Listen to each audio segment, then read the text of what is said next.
누가복음 10장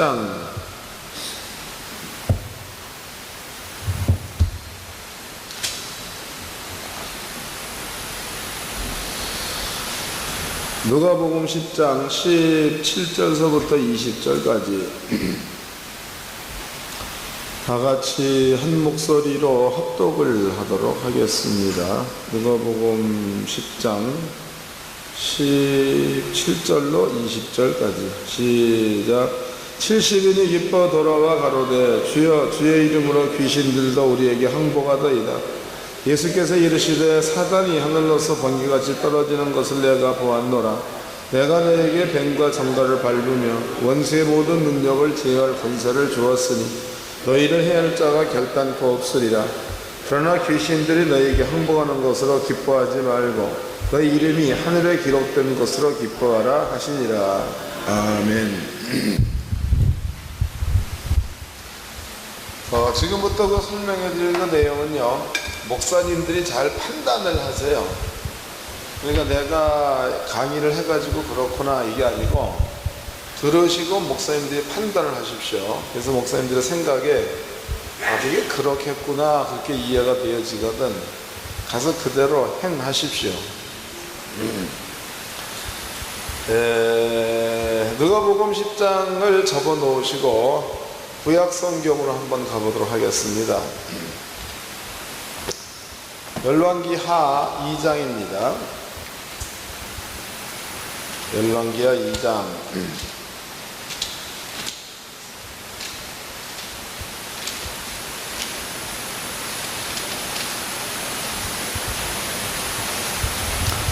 열왕기하 2장 10절서부터 읽어드리겠습니다. 열왕기하 2장 10절.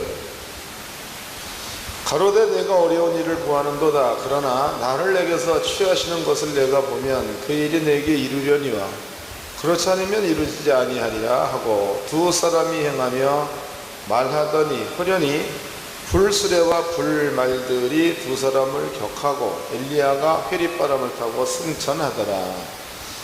자, 지금 이 내용은 우리가 너무나 잘 알고 있는 엘리야가 승천하는 그런 그 장면입니다. 여기에서 목사님들은 영감을 꼭 받으셔가지고 이것을 목사님들의 영감으로 꼭 가지십시오. 아멘 안 하신 분들은 갖지 마십시오. 지금 여기에 그 등장되는 사람이 셋이 있습니다. 셋. 하나는 엘리야가 등장을 합니다. 또 하나는 엘리사가 등장을 합니다. 또 하나는 영적인 존재, 그래서 불말이 등장을 하죠. 불말. 그 다음에 불병거, 이게 등장을 한다. 여기에서 우리는 엘리야가 한 일과 엘리사가 하고 있는 일, 이 두 가지를 예를 한번 들어보도록 하겠습니다. 엘리야가 한 그 일 가운데서는 한날은 그 엘리야가 사렙다 과부의 집에 들어갑니다. 그리고 거기에서 과부의 집에 있었던 전 재산은 가루통 속에 가루 조금 하고, 그다음에 이제 기름병 속에 기름 조금 하고 요게 있었습니다. 근데 엘리야가 그 과부한테 네가 지금 무엇 하느냐 그래 물어보니까 떡 남은 거 요거 떡을 만들어서 그 가루 남은 거 요 조그만 요것을 떡을 만들어서 기름에 발라서 구워서 먹고, 그러면 이제 나와 내 아들이 죽으려고 합니다. 그러니까 엘리야가 여자여 그러지 말고 떡을 만들어 가지고 나를 주려는 겁니다. 네가 떡을 만들어서 나를 주면 네가 지금 퍼낸 가루 그릇 여기에 가루지가 마르지 않을 거다. 그 다음에 네가 그 퍼낸 기름 그릇 여기에 기름이 마르지 아니할 거다. 그런 얘기를 합니다. 이 과부가 엘리야의 말을 그대로 듣고 엘리야한테 그대로 떡을 만들어서 주었습니다. 그랬더니 실제적으로 천국에서 전화가 오기를 가루 속에 가루가 떨어지지 않았다 이렇게 전화가 왔죠. 또 이제 기름병에 기름이 떨어지지 않았다 이렇게 이제 전화가 왔다 이 말이에요. 언제까지냐? 성경은 비 올 때까지 그렇게 기록되어져 있죠. 이것은 지금 엘리야 시대에 있었던 그러한 사건입니다. 그 다음에 이제 엘리사 시대에는 어떠한 사건이 있었는가? 그래서 성경을 한번 찾아보도록 합시다.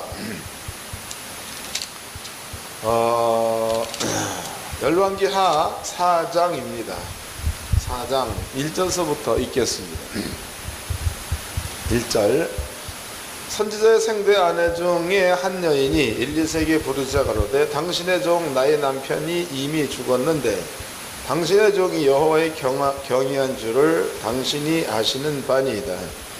이에 체주가 이르러 나의 두 아이를 취하여 그 종을 삼고자 하나이다. 엘리사가 저에게 이르되 내가 너를 위해 어떻게 하랴? 내 집에 무엇이 있는지 내게 구하라.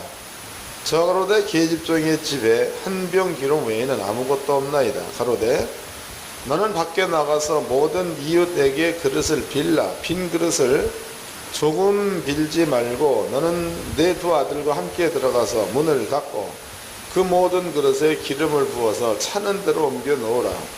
여인이 물러가서 그 두 아들과 함께 문을 닫은 후에 저희는 그릇을 그에게로 가져오고 그는 부었더니 그릇이 다 찬지라. 여인이 아들에게 이르되 또 그릇을 내게로 가져오라. 아들이 가로되 다른 그릇이 없나이다 하니 기름이 곧 그쳤더라. 그 여인이 하나님의 사람에게 나아가서 구한데 저 가로되 너는 가서 기름을 팔아 빚을 갚고 남은 것으로 너와 네 두 아들이 생활하였더라 그랬습니다. 그럼 여기는 이제 그 엘리사 시대에는요, 선지자의 생도 이 사람도 보니까 과부가 돼버린 거죠. 과부. 그러면 이제 아들이 둘이 있었습니다. 두 아들. 그런데 선지자의 그 생도는 예나 지금이나 아마 그 상당히 가난했었던가 봅니다. 엘리사에게 이 과부가 찾아옵니다. 사모님이 찾아온 거예요. 그 사모님, 아니 목사님, 아니 엘리사님, 지금 우리 신랑이 죽었습니다. 그런데 신랑이 살아있을 때에 옛날 그 뭐 선지장가 뭔가 된다고 껍적 끓는 바람에 돈은 다 떨어먹고 빚만 남았습니다. 체주들이 와가지고 우리 아들 둘을 데려간다라고 하니 이 일을 어떻게 했으면 좋겠습니까? 엘리사의 대답이 그러면은 너는 가가지고 내 이웃에서 기름 담을 그릇을 많이 빌어오라는 거죠. 그래서 문을 닫고 현재 있는 기름병을 그릇에다 붓기만 하면 그 기름이 끊임없이 내려와서 기름이 채워질 거다. 그렇게 하라 그랬죠. 그랬더니 아들 둘이 그릇을 많이 빌어왔습니다. 과부는 병을 갖다 쏟아 부었더니 그때부터 기름이 나오기 시작했죠. 기름이 빌려온 그릇에 꽉 차니까 과부가 엘리사한테 가서 선생님 기름이 다 찼습니다. 엘리사가 팔아라. 빚 갚고 나머지는 너와 네 아들들이 생활하는 데 사용하라. 이렇게 얘기를 했습니다. 자, 여기에서 이제 사건은 엘리야 시대는 가루가 하나 청구됐을 뿐이지 똑같은 사건입니다. 사건은 똑같다 이 말입니다. 시대적으로 본다면 엘리야 시대나 엘리사 시대나 동시대입니다. 그러니까 한 왕을 선지자 둘이 섬긴 거니까 동시대 인물이다. 우리 시대로 본다면 이때로부터 대략 한 그 2700년 정도가 흘렀다고 봐야 되겠죠. 2700년 정도. 그러면 2700년 전에 있었던 일들입니다. 우리는 2008년도 현재에 우리는 있다 이 말이에요. 근데 만약에 엘리야가 과부의 집에서 가루통에 가루가 마르지 않을 거다. 기름병에 기름이 떨어지지 않을 거다. 엘리사입니다. 엘리사 과부한테 기름병에 기름이 계속 나올 거다. 이런 얘기를 했다 이 말이에요. 그런데 성경에는 어떻게 라는 말이 없다고. 어떻게. 그러니까 우리는 이런 엘리사 이야기를 할 때에 그러면 기름이 왜 나왔는가? 어떻게 돼서 나오게 됐는가? 여러 개에 대한 그 구체적인 것들을 이해를 못한다면요. 그냥 잘못하면 성도들한테 사기치는 수준의 설교 뺏기는 할 수 없다는 거예요. 그러니까 사기친다라는 그 말은 실제로 속이는 겁니다. 속이는 거. 그러니까 본인도 모르는 말들을 떠들어 제끼는 거예요. 그럼 안 되는 겁니다. 언제가 또 제가 이제 설교 방송을 내가 한번 이렇게 들었는데, 어떤 양반이 순리적으로 살 것을 상당히 강조를 많이 하더라고. 근데 그 순리라는 게 성경에서 나온 순리다. 그러면 성경의 순리는 하나님께서 아브라함 보고 얘야 가나안 땅으로 가라 그랬단 말이죠. 그럼 아브라함이 가나안 땅으로 가는 게 순리입니다. 또 하나님께서 아브라함한테 네 아들 요셉을 내게로, 네 아들 누구죠? 이삭을 내게 번제물로 드려라 얘기했단 말이죠. 그럼 이삭을 번제로 드리는 게 순리입니다. 순리. 그러면은 아브라함이 이삭을 번제로 드릴 때에 하나님이 누군지 모르는 백성들입니다. 이 사람들이 아브라함이 하는 행위를 본다면 어떻게 판단을 했겠냐 이거죠.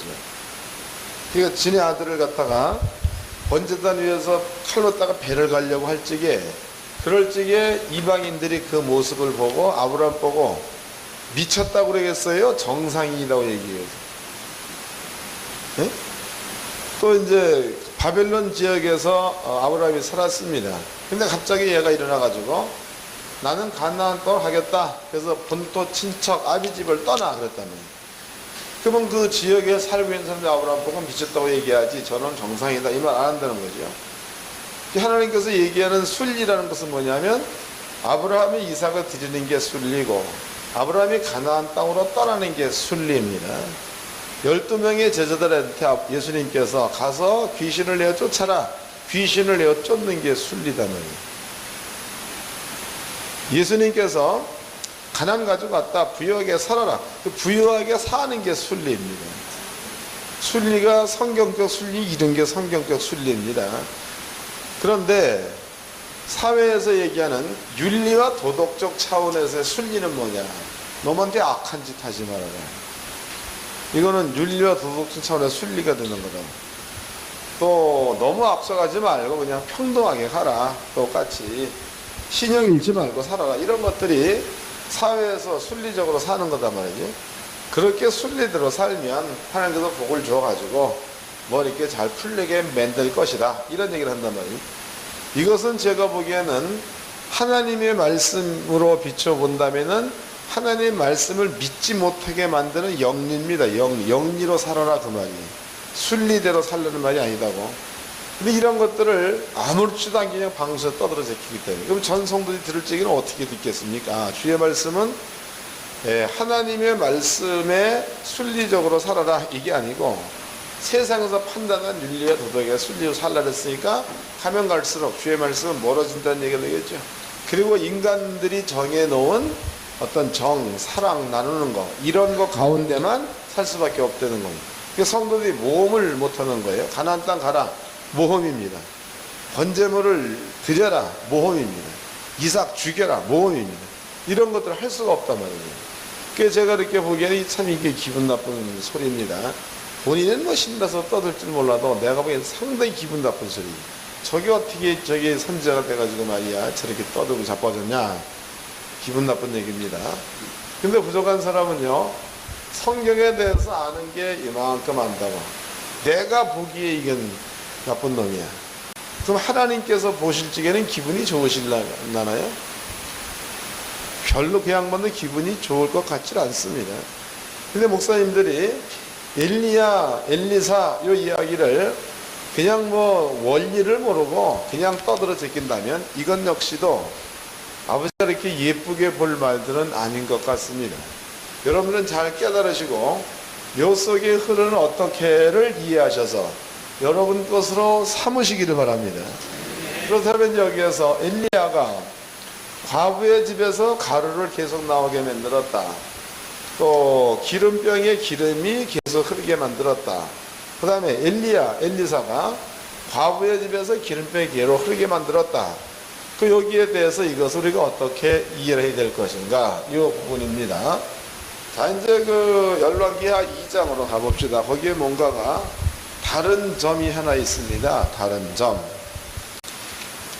열왕기하 2장 10절서부터 9절서부터 읽겠습니다. 9절.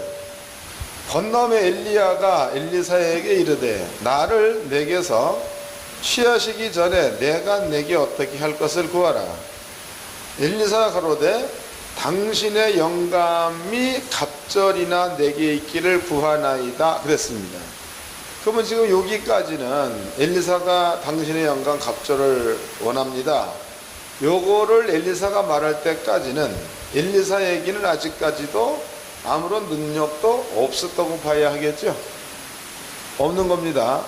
능력이 없습니다. 그런데 자기 앞에 서 있는 선생님 엘리야는요, 요단강을 반으로 금방 가른 사람이다. 요단강을 건너올 그때까지는 엘리사는 능력이 없었던 사람이에요. 선생님만 능력이 있었다 이거예요. 그런데 그 선생이 얘기하기를 내가 엘리야가 하늘로 올라가는 것을 네가 보면 그러면 너는 갑절의 영감을 얻게 될 거다 이런 이야기를 합니다. 그러게 엘리사는 엘리야의 그 말을 듣자마자 엘리야의 몸에서 눈을 뗄 수가 없겠죠. 보고 있어야 되는 겁니다. 11절입니다. 두 사람이 행하며 말하더니 엘리사와 엘리야가 이야기를 합니다.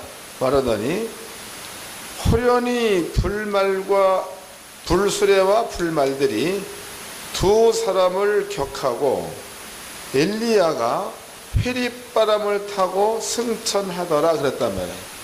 그 여기를 봅시다. 이제 우리는 찬송가도 보면은 거기에 옛날 선지 엘리야 병거 타고 하늘에 그런 말이 있죠. 그 성경을 자세히 안 읽어본 사람들은 엘리야가 병거를 타고 승천을 했다. 불말과 불병거를 타고 승천을 했다. 이렇게 얘기합니다. 하나님께서 전화를 하시기를 그게 아니다. 이렇게 이제 전화를. 그런데 분명코 성경은요, 병거 타고 승천했다. 이런 말이 없습니다. 병거 타고 이 말이 없죠. 거기에는 엘리야가 바람을 타고 승천했다라는 말은 있단 말이에요. 바람을 타고. 자, 다시 읽어보도록 합시다. 이것도 대충 읽어본 사람들은 지금까지 계속 엘리야가 병거 타고 승천해 이렇게 얘기했을 거네요. 근데 만약에 엘리야가 병거 타고 승천해 버렸다 그러면 엘리사는 갑절의 영감을 죽어도 못 받습니다. 다시 읽겠습니다. 11절입니다.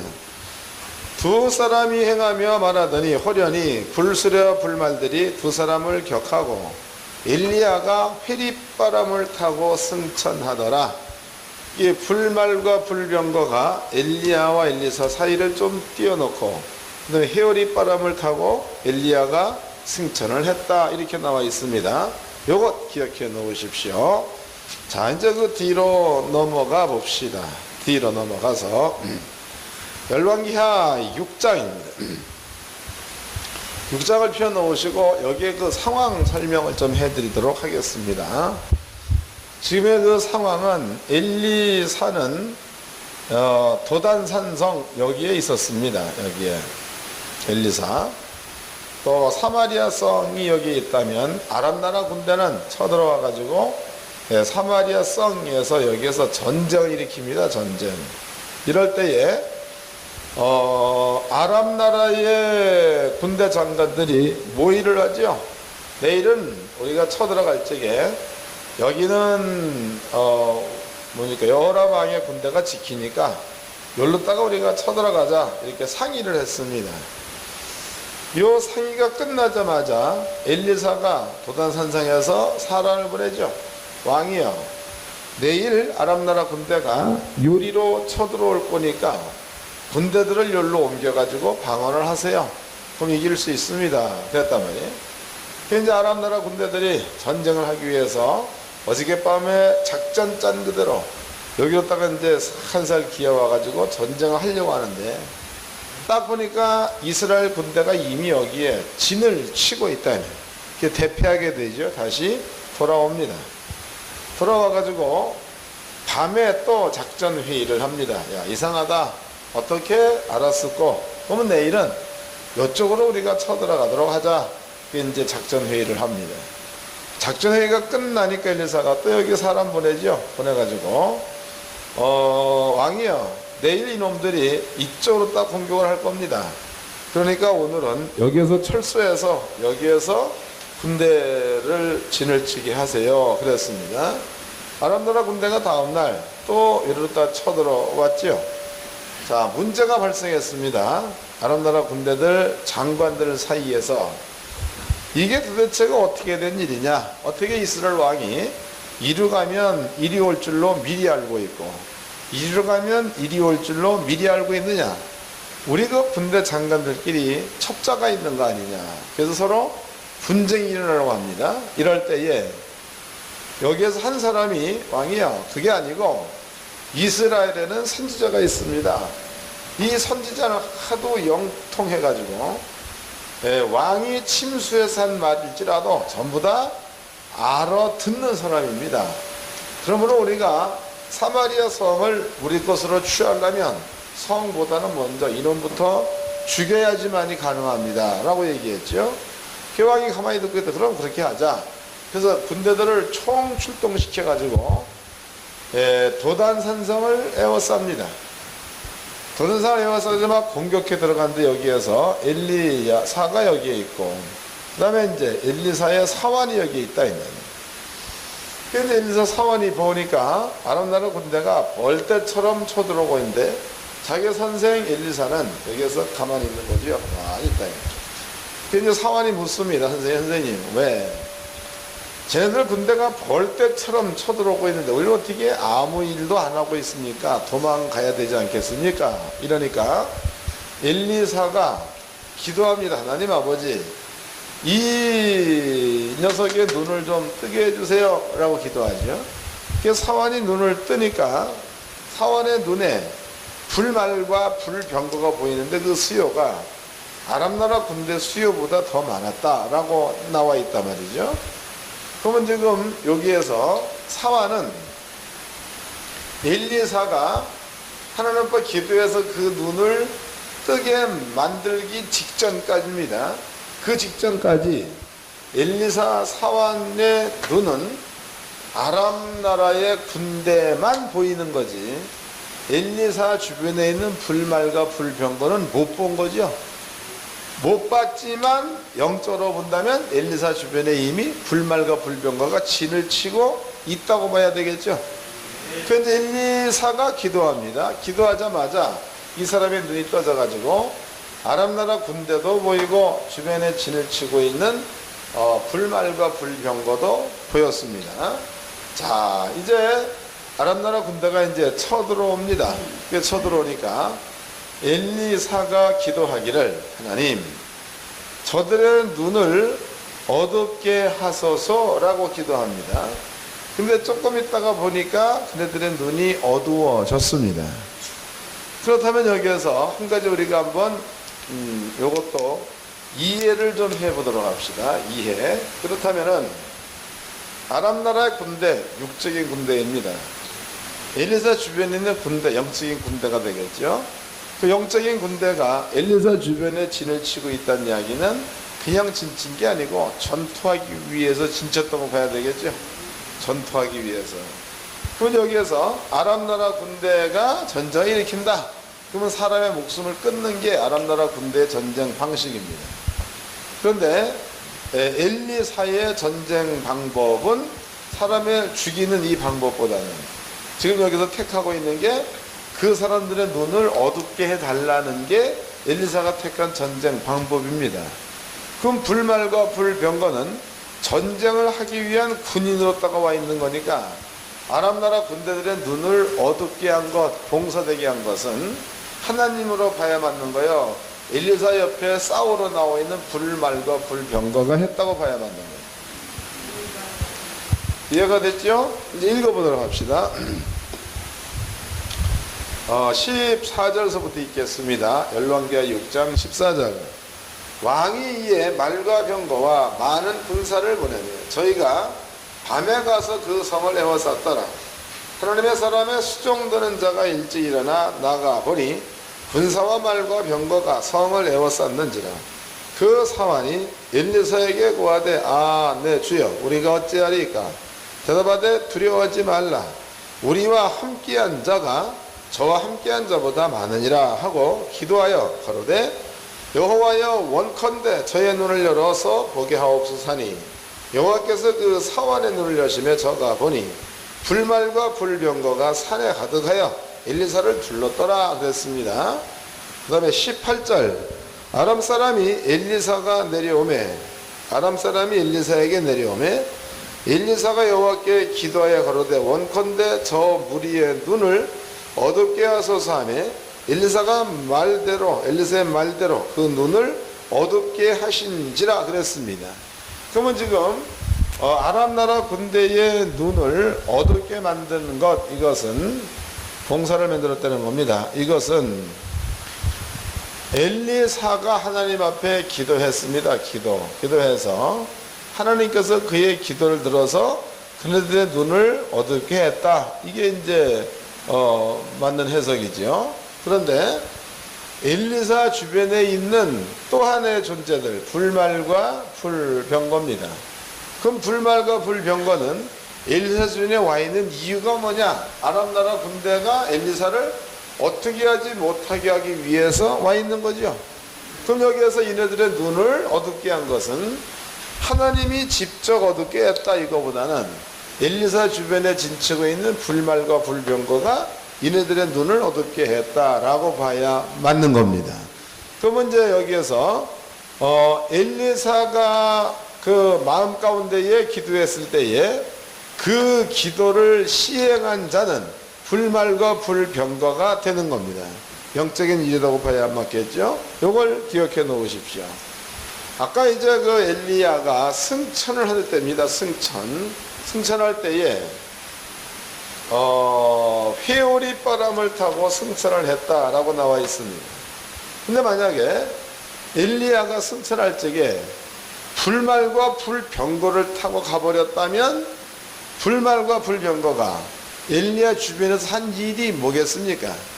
기름병에 기름을 계속 나오게 하는 일, 그 다음에 비가 오지 않게 만드는 일, 이런 일들을 불말과 불병거가 엘리야 주변에서 계속 하고 있다가 엘리야가 만약에 불말과 불병거를 타고 같이 승천해버리면 엘리사에게는 그 일을 행할 만한 영적인 존재가 없다는 얘기가 되겠죠.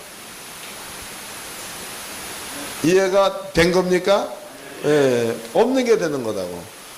그러니까 불말과 불병거를 타고 엘리야가 승천해버리면은 엘리사는 능력이 없는 자가 되는 겁니다. 근데 엘리야가 회오리 바람을 타고 승천해버리면 엘리야 옆에서 능력을 행했던 불말과 불병거가 남아서 엘리사 옆에 있게 되니까 엘리사에게 영감이 엘리야의 영감보다 갑절이 있게 될 수가 있다 이 말이죠. 이해가 되셨죠? 그러면 이제 엘리야가 가부에게 가루 속에 가루가 기름벼슬의 기름이 끊임없이 나게 하겠다라고 했을 때에 그렇게 나게 만든 것은 성경적으로 증명해 보니까 불말과 불병과 그 일을 했다고 봐야 되겠죠. 또 엘리사 역시도 엘리야가 갔습니다. 엘리야와 함께 있었던 불말과 불병거가 엘리사 주변에 있다면은 과부의 기름병에 기름이 끊임없이 나오게 만든 그것 역시도 불말과 불병거가 했다고 봐야 한다. 이해가 됐죠? 그러면 이제 어떻게가 해결된 겁니다. 어떻게가. 그렇죠? 어떻게가 해결된 거다고. 그러면 이제 엘리야가 가버린 자리에 엘리사가 있으면 그 자리에는 그러니까 불말과 불병과 채워져 있는 이 자리에 엘리야가 항상 있었습니다. 엘리야가 이리로 가면 불말과 불병거도 따라간 거고 엘리야가 이리로 가면 불말과 불병거 따라갔다 있는 요 자리에서 엘리야가 빠져나가 버리고 요 자리에 대신 엘리사가 채워져 있었다는 거죠. 그럼 엘리사가 움직일 때에 불말과 불병거도 엘리사를 따라서 같이 움직여야 맞겠죠. 그래서 엘리사에게 엘리야와 같은 능력이 엘리사한테 있었다라는 게 성경적으로 증명이 됐습니다. 그리고 이러한 그 기적을 만들어내는 그러한 자들은 누구냐? 성경대로라면 불말과 불병거가 이런 일들을 만들어냈다, 이렇게 이제 볼 수가 있습니다. 자, 이것을 이제 기억해 놓으십시오. 이것을. 자, 그 다음에 주님께서 지금 하고 있는 일들을 우리가 이해를 좀 해보도록 합시다. 예수님이 하고 있는 일, 이것 잊어먹지 마세요. 이것은 목사님들의 영감과 직결되는 부분이니까 절대 잊어먹지 마세요. 또 이제 이런 그 능력이 임할 때가 되면 꼭 전화가 온다고. 근데 그럴 적에는 미리미리 기도를 하세요. 예수 이름으로 명하노라. 전화는 강의 끝나면 올지어다. 그러면 이제 그 믿음이 안 된다. 그러면은 전화를 끄세요. 네? 전화를 끄라고. 또 전화 받으러 또 나가요. 그러니까 영감이 올 때만 되면 신기하게도 전화가 옵니다. 참 묘한 일이야. 그래서 꼭 그 영감을 못 받게 만든다고 귀신들이 말이죠. 사탄이. 그래서 여러분들의 마음이 그런 거예요. 마음. 딴 게 아니에요. 그러니까 마음이 개코도 안 바쁜 거예요. 뭐 하겠지. 여보 언제 올래? 이따가 이건데. 우리 기타 언제 배우지? 이건데. 근데 그거를 받느냐고 이 굉장한 영감을 놓친다.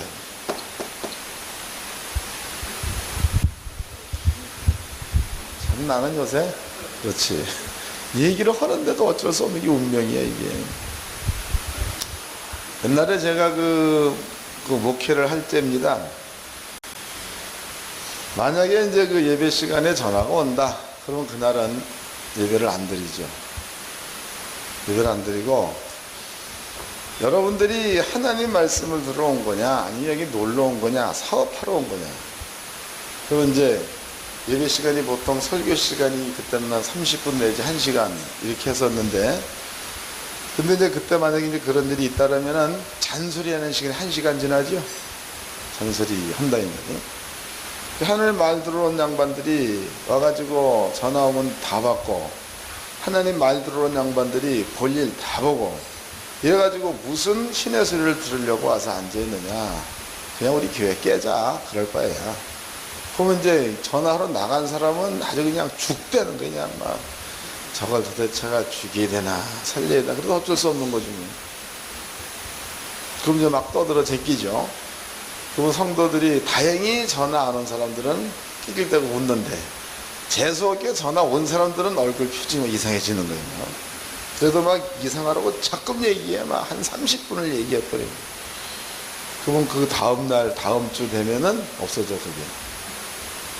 또 이제 새로운 사람이 또 받는다. 그러면은 구역장이나 여전도 회장에 의해서 그게 절차가 돼요.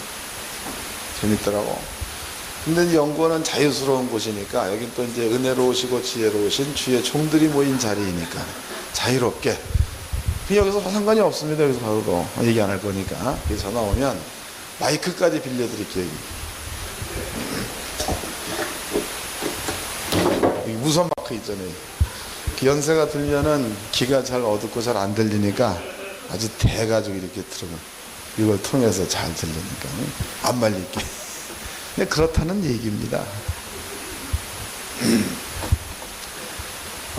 주님께서 하신 일들을 목사님들이 판단을 하세요. 부분들은 먼저 이제 예수님께서 아버지 나라로부터 올제입니다. 올 때를 우리가 조금 한번 생각 좀 해봅시다.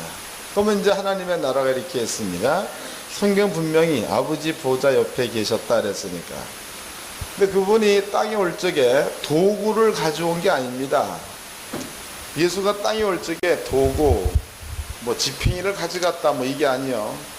또 어떤 양반들은 또 요새 설교를 하는데 가만히 들어보니까 또 재밌나. 요새 왜 그 잠깐 비판하나 몰라.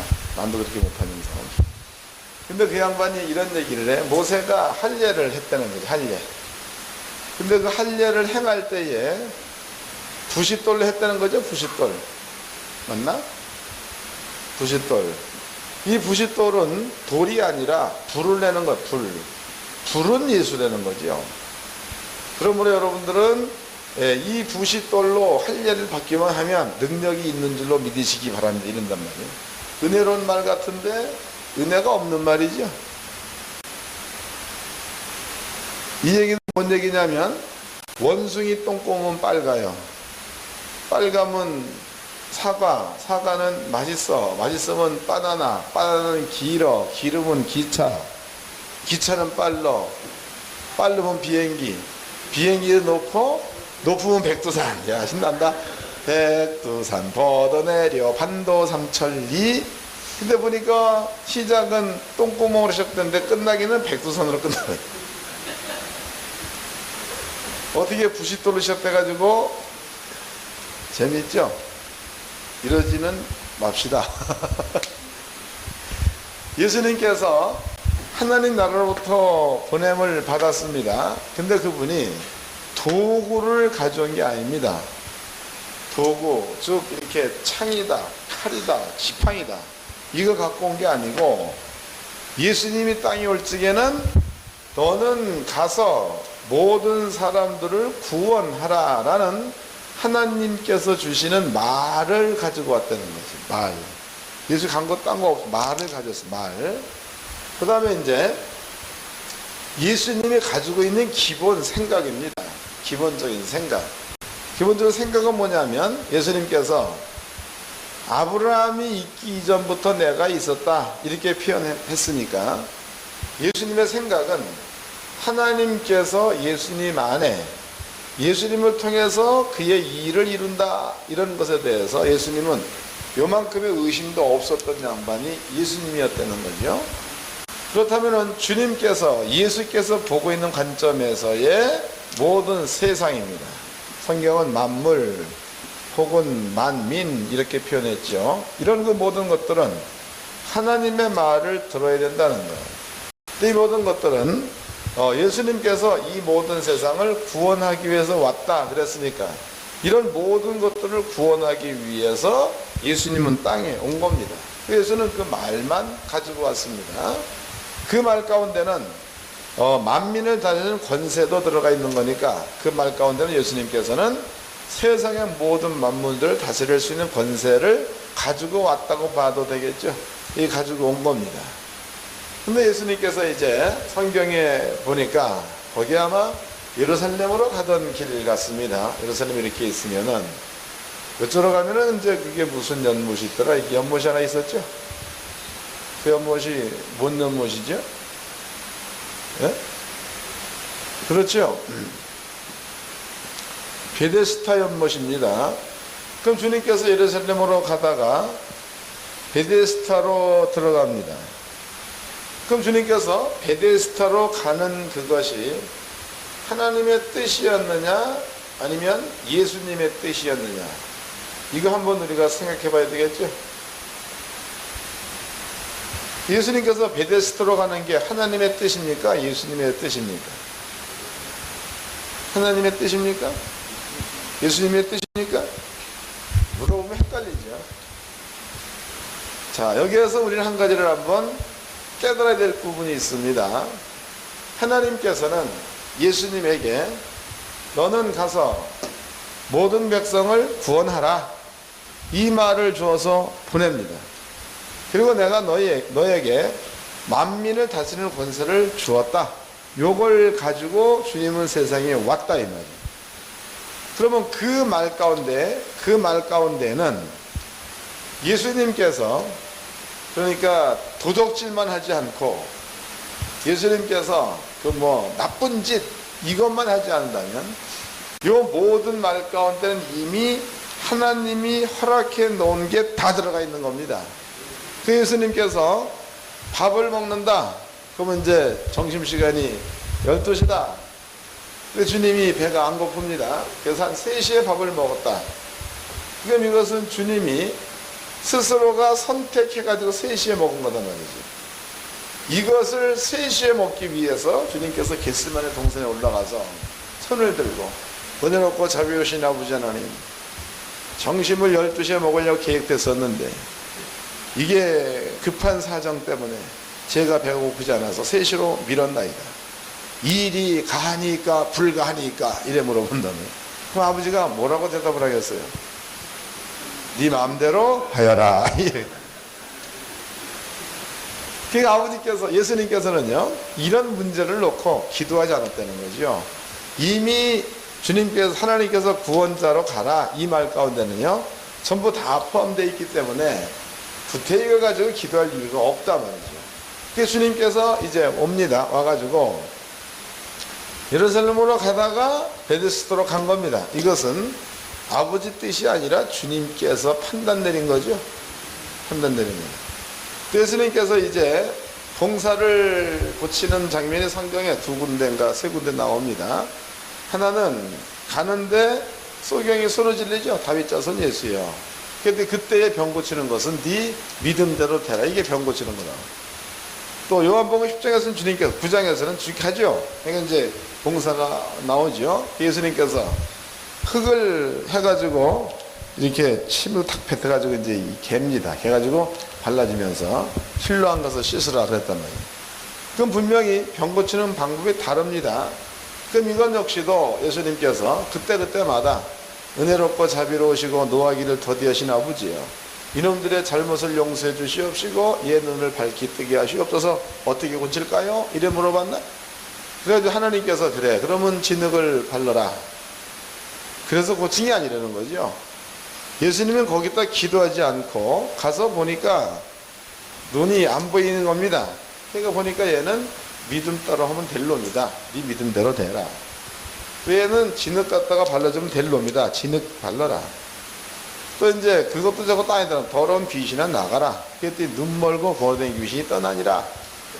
그리고 모든 것들은요 주님께서 그때그때 봐가지고 판단해서 주님께서 시행한 일이라는 거예요. 왜 그럴 수 있느냐? 이미 하나님께서 예수를 땅에 보낼 적에는요 구원자로 가라 혹은 만민을 다스리는 권세를 가져가라 이 말 가운데에 이미 하나님께서 허락해 놓은 것들이 다 허락해 놓은 겁니다.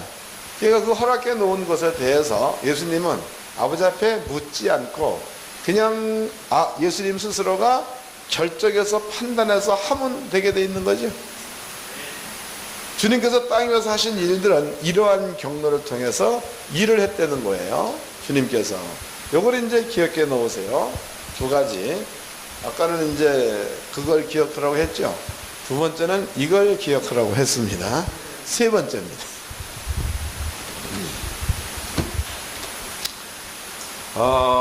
뒤로 넘어가서 사도행전 1장을 보겠습니다.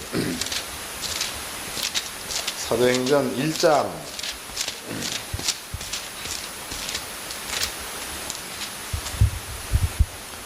8절 읽겠습니다. 사도행전 1장 8절. 오직 성령이 너희에게 임하시면 너희가 권능을 받고 예루살렘과 온 유대와 사마리아와 땅끝까지 이르러 내 증인이 되리라 하시니라 그랬습니다. 그럼 여기에서 성령이 임하면 권능을 받고 그랬단 말이에요. 성령이 임하면 권능을 받고라는 이 말은요 하나님께서 예수를 세상에 보낼 적에 만민을 다스린 권세를 가지고 왔다. 구원자로 가라. 뭐 이런 걸 줬습니다. 그 예수님께서 제자들이야 제자들 주고 있는 그 말이 성령이 임하면 권능을 받고라는 말을 썼단 말이죠. 성령이 임하면 권능을 받고 그 다음에 이제 유대와 예루살렘과 사마리아와 땅까지로 증인되어라 이런 말을 하셨습니다. 그러면 주님께서 제자한테 이 말을 줄 적에는요 성령이 임하면 권능을 받고 이 권능의 말 가운데는 여러 가지가 다 들어가 있다는 거죠. 귀신을 내어 쫓고 병을 고치고 죽은 자를 살리고 문둥이를 깨끗게 하며 이게 권능에 들어가는 겁니다. 또 베드로가 아나니아야 네가 왜 성령을 쏘겼느냐 죽어라 이건 역시도 여기에 포함되어 있는 겁니다. 또 사도 바울이 더러운 귀신아 왜 그 여자한테 들어 점을 치게 하느냐 나가라 이것도 권능 가운데 포함되어 있다는 거예요. 이게 권능이라는 그 말 한마디 가운데는요 권능을 나타낼 만한 권능축에 들어가는 것은 전부 다 포함된 거다. 이해가 되시죠? 그러면은 요단강을 갈랐다. 권능입니다. 그건 역시도 여기에 포함된 겁니다. 그 다음에 홍해를 갈랐다. 이것도 권능과 이건 역시도 여기에 포함되어 있다는 거예요. 그럼 주님께서 말씀하시기를 성령이 임하면 권능을 받고 그랬으니까 예수를 믿어 성령 받은 사람이라면 누가 되었든지 간에 권능은 그 사람한테 꼭 오게끔 돼 있다는 거예요. 꼭 오게끔. 그렇다면은 하나님께서 예수를 보낼 적에 만민을 다스리는 권세를 주어서 보냈습니다. 예수님께서 지체들을 세상에 보낼 적에 이러한 권능을 주어서 보냈다는 거죠. 그런데 이 권능이라는 게 아까 얘기한 엘리야라든가 엘리사로 밀어본다면 엘리야 시대에 가루통에 가루가 마르지 않게 한 거, 기름병 속에 기름이 마르지 않게 한 거, 불말과 불병거라고 증명해 드렸습니다. 엘리사 시대에도 기름병에 기름이 마르지 아니한 거, 이거 불말과 불병거다라는 거 증명해 드렸고, 아람나라 군대의 눈을 멀게 만든 거, 이건 역시도 불말과 불병거가 했다라는 것을 증명해 드렸습니다. 그렇다면요, 엘리사 시대에는 기름병에 기름이 떨어지지 않는 게 권능이죠. 엘리사 시대 역시도 기름병에 기름이 떨어지지 않는 게 권능이요. 또 이제 여리고 물을 달게 만들어 주는 게 권능이다 말이죠. 그럼 오늘날에 예수님께서 성령이 임하면 권능을 받고 그랬으니까 이 권능이라는 그 말 가운데에 영적인 여러한 존재가 거기에 포함되어져 있다면 성령 받은 사람들 주변에는 불말과 불병거가 있어야 되겠죠. 성경을 찾아보도록 합시다. 이제 사도행전 2장입니다. 1절. 오순절날이 이미 이름에 저희가 다같이 한 곳에 모였더니 호련히 하늘로부터 급하고 강한 바람 같은 소리가 있어 저희 앉은 온 집에 가득하며 불의 혀같이 갈라지는 것이 저에게 보여 각 사람 위에 임하여 있더니 에서 불이 여러 가운데 있는 겁니까? 각 사람마다 있는 거예요. 여기에 표현은 그런 거죠. 맞아요? 다시 읽어보겠습니다. 자, 2절입니다. 호련히 하늘로부터 급하고 강한 바람 같은 소리가 있어 저희 앉은 온 집에 가득하며 불의 혀같이 갈라지는 것이 저희에게 보여 각 사람 위에 임하여 있더니 그랬으니까 이 불은 모든 사람에게 왔다 이렇게 표현된 게 아니고 각 사람마다 다 있다는 거예요. 그럼 이 불이 뭐냐 이게 불. 히브리서를 봅시다. 1장. 히브리서 1장입니다.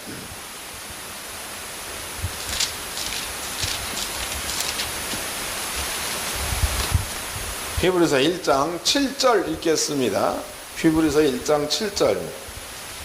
또 천사들에 관하여는 그는, 여기서 그는 하나님이 되는 겁니다. 하나님께서는 그의 천사들을 바람으로 그의 사역자들을 불꽃으로 삼으시느니라 그랬단 말이에요.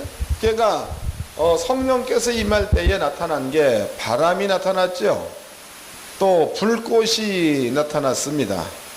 근데 히브리서 1장 7절의 말씀으로 밀어보니까 바람 이것도 천사라는 거죠. 불꽃 이것도 천사라는 거예요.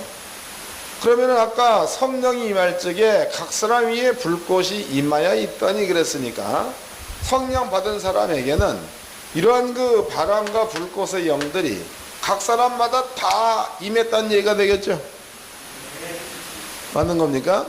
그러니까 엘리야가 승천한 자리에 엘리사가 들어가니까 그 주변에 불말과 불병거가 있는 것처럼 성령이 임하가 되니까 각 사람 위에 불의 혀같이 갈라진 것이 각 사람마다 머물러 있더니 그랬으니까 사람마다 이렇게 성령 받은 사람이라면 바람과 불꽃으로 하나님의 심부름을 하게 만드는 천사들로 각 사람에게 딱 보냈다는 게 성경이다 이 말이에요. 그럼 아까 엘리사한테 있었던 사건과 엘리야한테 있었던 사건과 오늘날 우리한테 있었던 사건입니다. 이것으로 한번 비교해 보았더니 그때나 지금이나 같이 돼버린 거죠. 같이 된 겁니다. 그 다음에 이제 주님께서 하신 말씀이 아버지께서 나를 세상에 보낸 것처럼 나도 너희를 세상에 보내노라 했다며. 그러니까 그냥 보낸 게 아니고 아버지가 예수를 세상에 보낸 방법 그대로 우리를 세상에 보냈다는 겁니다. 그렇다면은 예수가 땅에 와서 한 일을 보니까 자기 마음대로 가가지고 귀신을 내어쫓을 때는 귀신 내어쫓아주고 어떨 적에는 죄 용서해 주어서 병도 고쳐주고 이런 일을 하셨습니다. 어딜 가든지 그분은 다스리는 권세를 받아서 그 권세를 사용한 양반이 예수님이에요. 그렇다면 그 방법대로 우리를 세상에 보냈으니까 우리도 그렇게 살아야 마땅한 거죠. 맞아요? 우리도 그렇게 살아야 마땅한 겁니다. 그러면 이제 목사님들이 가서 기도해가지고 권능을 받아서 하겠다라는 그 말은 게을러 터진 말이라는 게 증명된 거죠. 뭔 얘기냐면 하나님께서 일할 만한 곡괭이를 쥐어줬다는 거죠. 근데 이거를 옆에 놓고 아버지 곡괭이 주세요 이 기도를 하는 것 같다는 거예요. 그러니까 능력 달라고 기도하는 게 맞는 겁니까? 주어진 능력을 사용하는 게 맞는 겁니다. 사용하는 게 맞는 겁니다. 이건 여러분들이 판단한 거예요. 그런데 더러운 귀신 들린 자가 눈앞에 있는데도 받은 바 능력을 사용하지 못한다면 그건 역시도 지 맘이죠. 놈 탓할 거 없어요. 아버지가 능력을 안 줬다 이러면 안 되는 거예요. 예수님은 나와 함께 하나 이거 안 된다 이 말이에요. 성령이 임하면 권능을 받고 주님께서 공법으로 해놓은 이야기이기 때문에 성령 받은 누구나 다 권능을 나타낼 수 있다는 겁니다. 근데 귀신 들린 사람이 성도 가운데 있어요. 있으면은 목사님들은 이미 권능이라는 것이 왔으니까 그 사람의 귀신을 내어 쫓아 주면은 이거는 되는 겁니다. 핑계를 오겠다가 되는 거 하면 나는 능력이 없어 했다가 핑계를 대버렸어. 그래서 귀신을 내어 쫓을 수가 없으니까 그 뭐 목사님이 쫓아내 주세요 이런단 말이죠. 그 핑계요. 그게 은혜롭고 자비로운 핑계 같은데 아버지가 보는 입장에서 쓴다면 그거는 얻어 터질 핑계요. 칭찬받을 만한 핑계요. 알기는 잘한단 말이에요. 네? 그러니까 논리적으로 따져봤더니 그 핑계는 하나님께로부터 칭찬 들을 만한 핑계가 아니란 말이죠. 아버지 앞에 책망 들을 만한 핑계입니다. 근데 이제 만약에 가가지고 성경대로 귀신을 내쫓으라 그랬어요. 그래서 이제 귀신을 내쫓았어요. 근데 귀신이 나가는 게 아니고 깃방맹이를 때려버렸어요. 이렇게.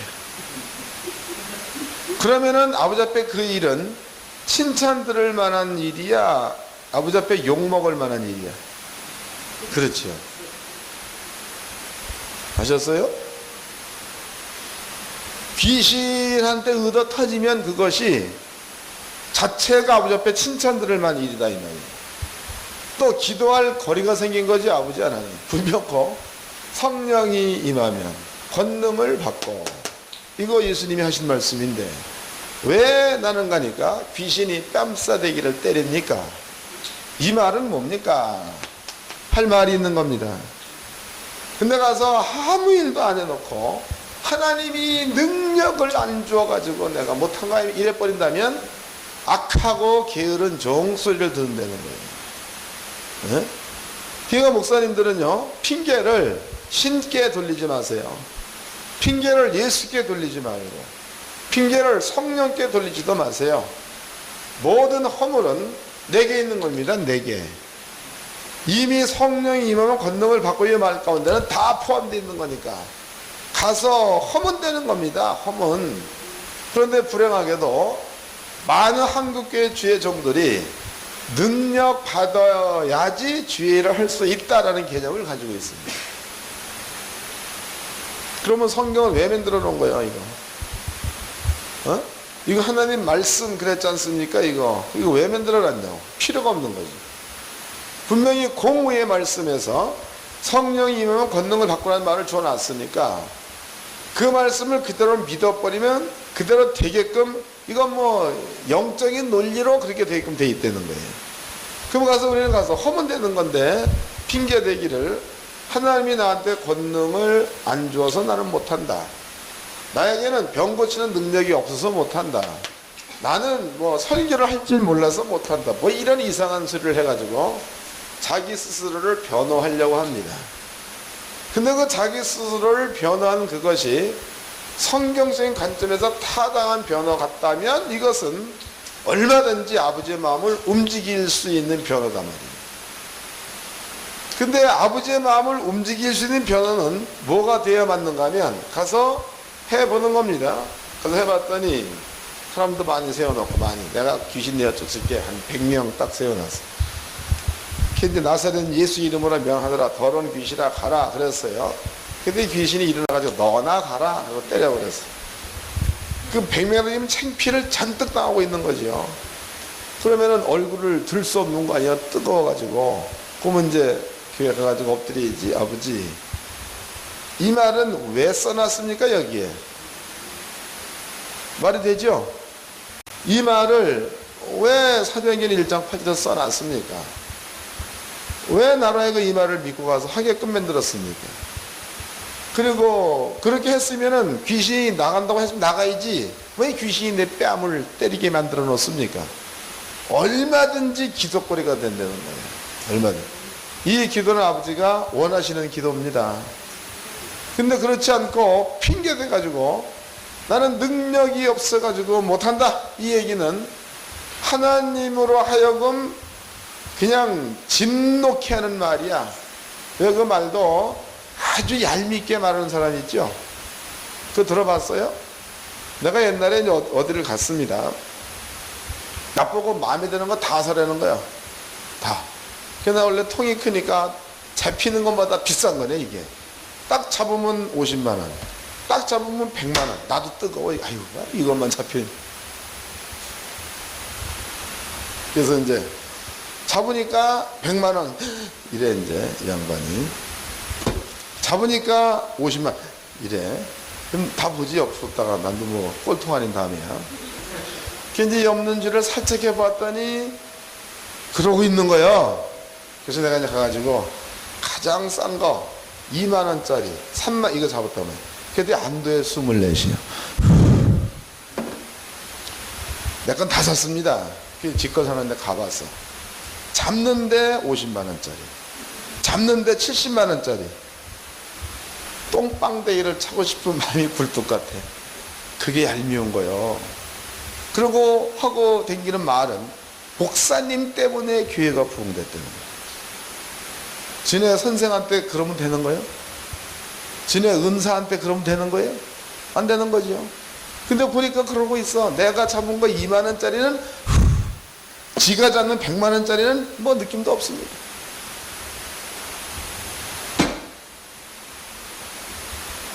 나 그거 못해?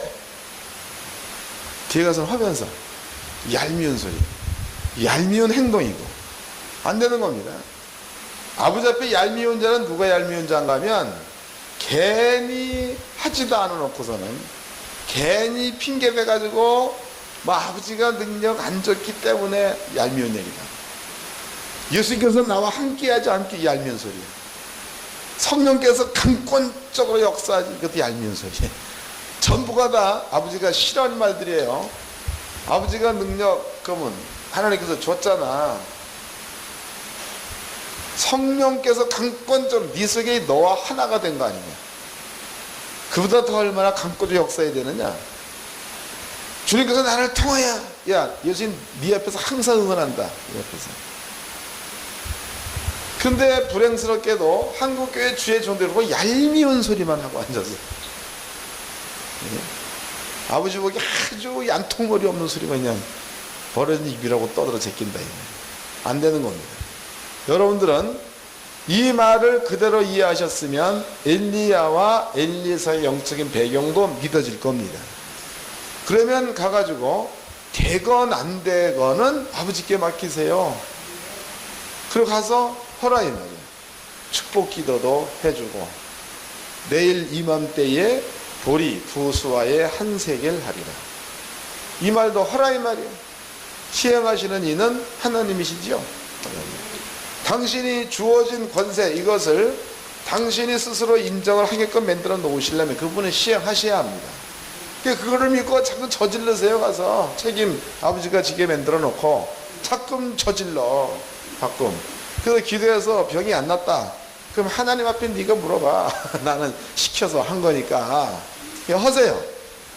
또 이제 가난한 집에 가가지고서 축복기도 간절히 하세요. 눈물 흘리며 하세요. 은혜롭고 자비하신 아버지는 이 집사님의 성품으로 왔을 적에 축복을 받게 되어지면 나한테 용돈도 1,000만 원 줄 사람인데 말이에요.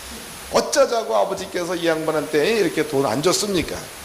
채찍에 맞으러 나왔다는 그 말이나 가난 가져갔던 그 말이나 똑같은 말인 줄로 너는 믿사온자. 하나님 이 집안에다가 돈을 주시되 1억, 100억, 1000억 막 부어주어가지고 부족한 중에 주머니 좀 채워주옵소서. 기도하고 오세요. 하시는 일은 누가 하는 거예요? 아버지 하는 거예요.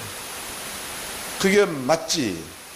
괜히 이거 얼굴에다 우리 얼굴 이거 체면 좀 깎여봤자 얼마나 깎이겠어요? 대표로 박박 밀어서 깎아도 요만큼 깎이면 다 깎여 이거 세우려고 애쓰지 말고, 예? 하나님의 자존심을 좀 건드리시라고. 아버지 자존심. 예수님은요 땅에 오셔 하신 일을 가만히 보세요. 여자여 너 왜 오느냐? 우리 딸이 죽었나이다. 그러냐? 비켜라. 세워라. 그럼 이제 손을 얹고 얘야 일어나라. 일어났지요. 또 이제 나사로 썩었잖아. 이게 다 가가지고 무덤을 돌을 올려 놓아라. 아버지 지금도 나의 기도를 들어주심을 감사하나이다. 누가 책임지려는 거예요? 나사로 일어나라 그랬단 말이에요. 그러면은 나사로가 일어나지 않으면 누구 책임이라는 거예요? 이런 백성을 좀 가지십시오. 딴 데만 똥백장 부리지 마요. 옛날에 머리 좋은 사람이 머리 나쁜 사람이 용감한 소리 들어봤나요? 예? 머리 나빠서 용감하다. 그런 사람들 가면은요 그냥 일단은 싸우잖아. 일단 칼 딱 뽑아가지고 막 시대를 이렇게. 예? 그래서 한 번 나가서 100명 죽었다는 그 사람은 아주 그냥 용맹한 사람, 영웅입니다. 근데 그 영웅을 움직이는 사람은 누구요? 뒤에서 제갈량 같은 사람이 움직이죠. 너는 여기로 가라. 너는 여기로 가라. 너는 여기로 가라. 이런 사람들을 필부라고 해요. 예? 뒤에서 움직이는 사람들을 모사다고 하고 또 뭡니까 지혜의 창고다고도 하고 막 그러죠. 자신을 위해 살지 말고 주님께서 주신 그 말씀을 그대로 붙들어 가지고 그대로 가서 순종을 하면 그 일을 이루어내셔야 될 책임은 아버지께 있다 이 말이에요. 그래서 그 하나님으로 자꾸만 이되게 만드는 자, 고자가 지혜자입니다. 자기 체면 세워가지고 자끔 때문에 붙여, 때문에 이것 때문에 저것 때문에 해가지고 자끔 뒤로 빠지는 사람. 이 사람들은 쥐 같은 사람. 여러분들은 그러지 마시기를 바랍니다. 예수님께서 70명의 제자를 파송을 했습니다. 파송을 했을 적에 마태복음 10장에 나타나 있죠. 거기에 너희는 권능을 주면서 너희는 가라 하면서 병을 고치고 귀신을 여쫓고 죽은 자를 살리고 거저 받았으니 거저 주어라 해서 보냅니다. 이런 것처럼 70명의 제자를 보냈다. 그럼 12명의 사도나 70명의 제자가 나갈 적에는 도구 가져간 게 아닙니다. 주님이 한 말 가져갔죠. 말 가져갔다가 돌아와가지고 주의 이름으로 귀신도 우리에게 항복하더이다. 그러니까 주님께서 그냥 기뻐해서 성령으로 기뻐했어요. 봅시다. 누가복음 10장입니다.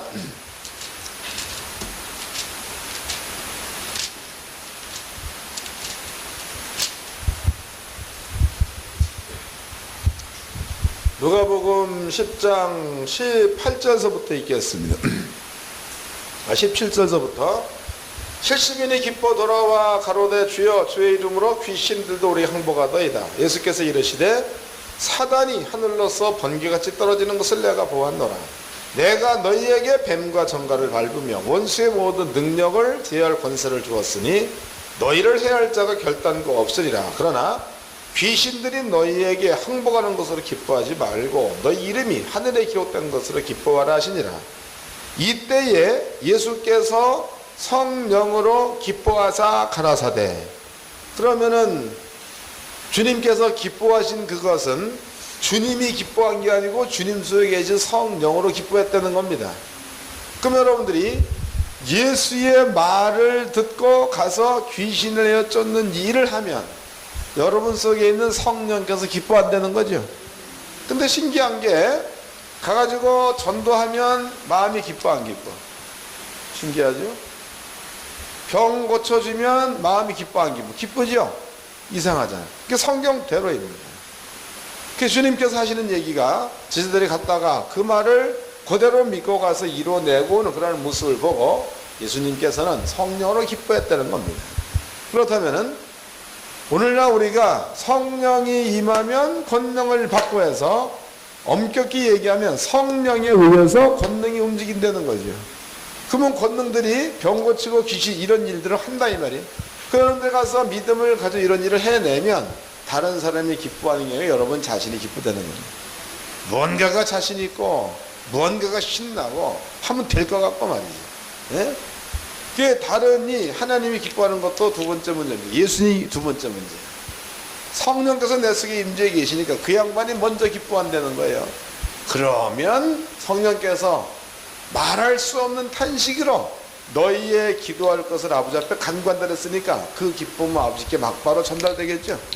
그 기쁨은 곧 하나님의 기쁨이 되는 줄로 믿으시기 바랍니다. 우리는 적어도 이러한 일들을 해야 합니다. 70명이 가서 기뻐서 돌아와서 그 보고를 전부 다 하니까 예수께서 성령으로 기뻐하사 이렇게 기록되어 있는 것처럼 오늘날 주의 종들도 적어도 이러한 영적인 원리를 잘 깨달으시고 이런 일들을 교회에서 시행을 하십시오. 그래서 교회 안에서 맨날 아프다 그러면 아이고 병원이나 가라 왜 날 부르냐 그러지 말고 아픈 사람 붙들고 씨름하시고 가난하다 그러면 가난한 자부터